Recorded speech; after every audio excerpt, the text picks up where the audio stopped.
You hear very frequently people say things like everyone's creative. It's like, that's wrong, okay? It's wrong. It's just as wrong as saying that everyone's extroverted. First of all, you have to be pretty damn smart to be creative, because otherwise you're just going to get to where other people have already got, and that's not creative by definition. So being fast and being out there at the front of things really makes a difference. And then you also have to have these divergent thinking capabilities, and that's part of your trait structure. And creative people are really different than non-creative people. Partly because, for example, they're highly motivated to do creative things and to experience novelty and to chase down aesthetic experiences and to attend movies and to read fiction and to go to museums and to enjoy poetry and to enjoy music that's not conventional music, for example. These aren't trivial differences. And so it's a real misstatement to make the proposition that everyone's creative. It's just simply not the case. It's a matter of wishful thinking. It's like saying that everyone's intelligent. It's like, well, if everyone's intelligent, then the term loses all of its meaning, because any term that you can apply to every member of a category has absolutely no meaning. Now, that doesn't, and the other thing you want to be thinking about here is that don't be thinking that creativity is such a good thing. It's a high-risk, high-return strategy. So if you're creative, you just try this. There's creative people in this room, man. You guys are going to have a hell of a time monetizing your creativity. It's virtually impossible. It's really, really difficult because, first of all, let's say you make an original product. You think the world will beat a pathway to your door if you build a better mousetrap. It's like, that's complete rubbish. It isn't true in the least.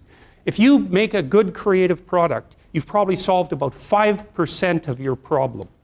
Because then you have marketing, which is insanely difficult, and then you have sales, and then you have customer support, and then you have to build an organization. And you have to, if it's really novel, you have to tell people what the hell the thing is. We built this future authoring program, right? And it's available for people online. So how do you market that? No one knows what that is, and that's a real problem. If you write a book, well, then you have the problem that another 1 million people have also written a book. But if you produce something that's completely new and doesn't have a category, people can't search for it online. How are they going to find it? So you just have, and then you have pricing problems, and it's really unbelievably difficult to produce something creative and then monetize it. And even worse, if you're the creative person, let's say you have a spectacular invention. You've got no money, right? You've got no customers. Those are big problems.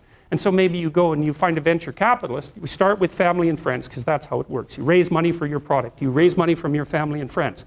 That's assuming you have family and friends that have some money and that they're going to give it to you. And most people aren't in that situation. So it's a terrible barrier right off the bat. And then, of course, you're putting your family and friends at substantial financial risk, because the probability that your stupid idea is going to make money is virtually zero, even if it's a really brilliant idea. And so then let's say, well, you get past family and friends and you get venture capitalists involved, because that's often the next step, or an angel investor. There's steps in building a business. Family and friends, angel investor, that's some rich guy that you've happened to meet some manner, some way, who's into this sort of thing and is willing to provide you with some money to get your product off the ground. Well, how much of your product is that person going to take? Well, most of it.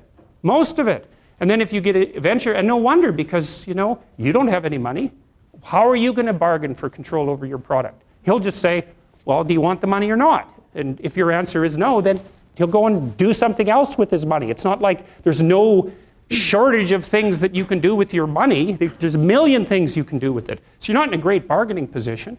And then if you get venture capitalists involved, they'll take another big chunk, and maybe if they're not very straight with you, they'll just throw you out. Because maybe by that point in the company's development, you're nothing but a pain in the neck, because what do you know about marketing and sales and customer service and building an organization and running a business? Like, you don't have a clue, so why do they need you?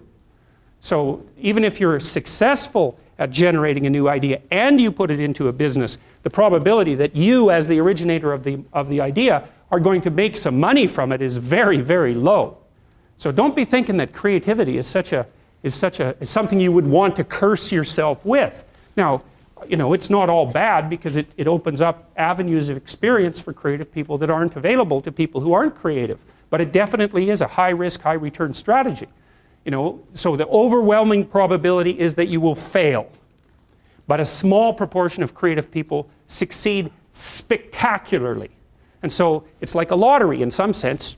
you're probably going to lose. But if you don't lose, you could win big. And that keeps a lot of creative people going. But also, they don't really have much choice in it, because if you're a creative person, you're like a fruit tree that's bearing fruit. So you don't really have, you can suppress it, but it's very bad for you.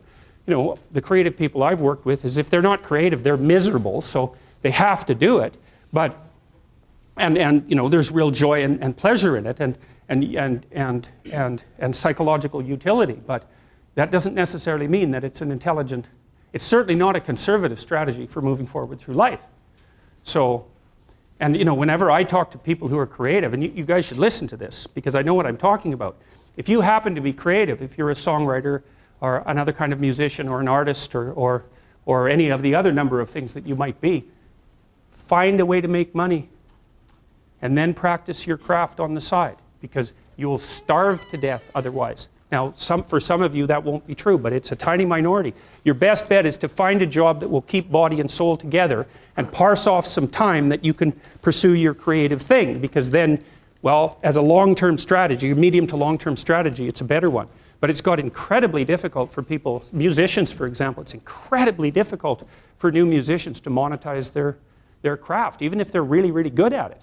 So well, so anyway, so I say, well, everyone's not creative, and everybody goes, oh, that's terrible. It's like, it's not so terrible. It's not self-evident that you would curse someone with high levels of creativity.